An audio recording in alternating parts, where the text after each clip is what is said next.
Greetings, visionaries. This is your host, the INFJ Visionary. And today I thought we'd talk a little bit about communication style. Now, I can't speak for all of you all.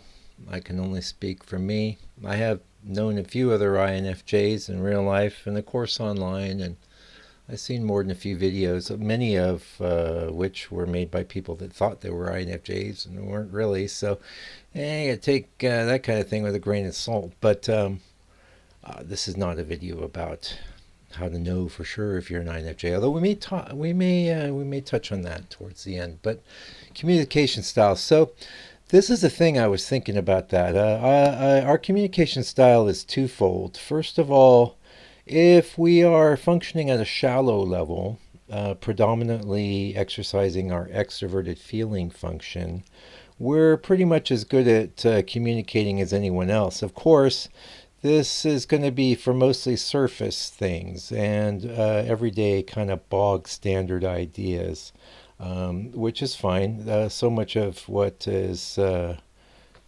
everyday human communication, that's what it is. It's just nothing special, nothing all that deep or meaningful or prescient, even for that matter. Just stuff that needs to be communicated. Or, as you know, I'm sure we all know people that just I was just at the we have a store here on Temple Island, and the clerk at the store was like, just making conversation, and I thought, well, I would have been, I made conversation because I know how, but I would have been just as happy not making conversation. But clearly, he was happier just making conversation, just having some words exchanged, regardless of whether there was any actual meaning involved. And that gets into the second aspect of our communication style, and where I get into the weeds. I can't speak for the rest of you, but I would be surprised if a lot of you don't have the same sort of problem. Now, one of my biggest issues is context.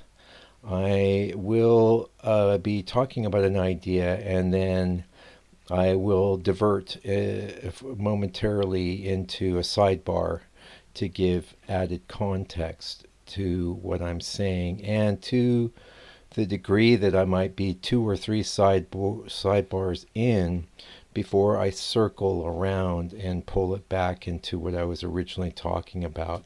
And usually I am able to do that. And I'm sure you may or may not have noticed it, because I think if this is someone's native communication style, it's not all that noticeable. But I am aware of it because because of the extroverted feeling component.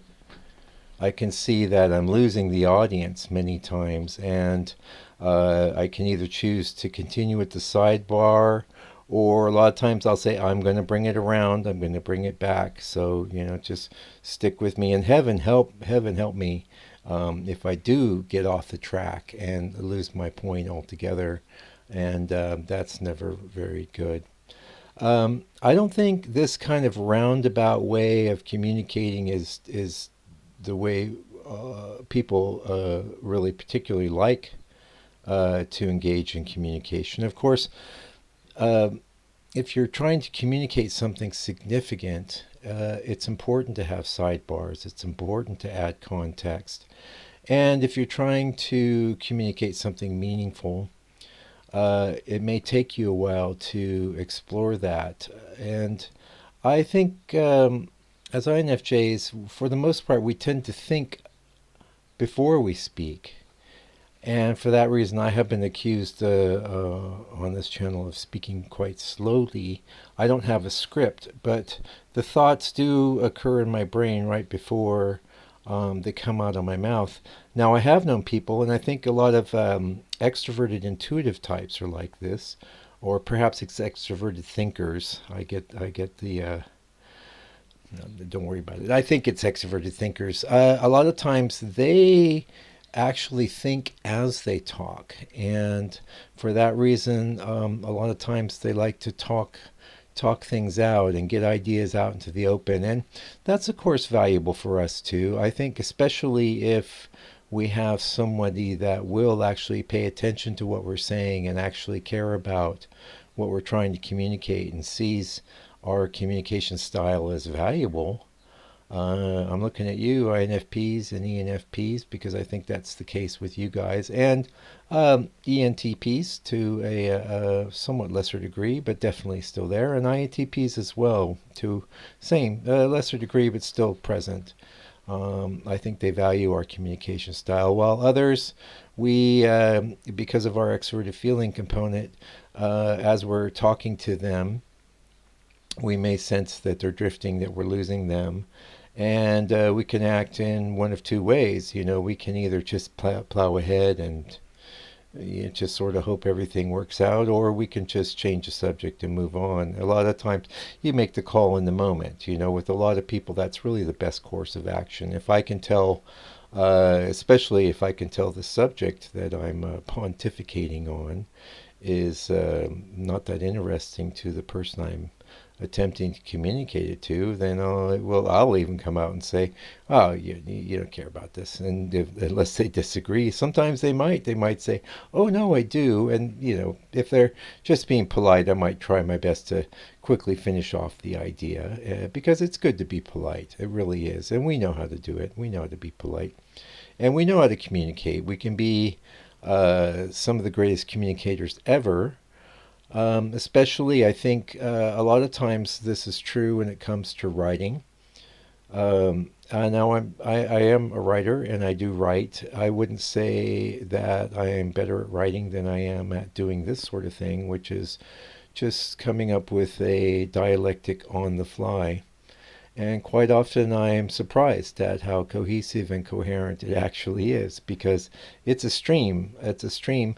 And here on the channel, the idea is to really open up the NI and let it flow because this is directed at an NI audience. And I assume that you can quite easily go along for the ride and make the same sort of connections that I'm putting down. Although this, to contradict myself, I have heard that,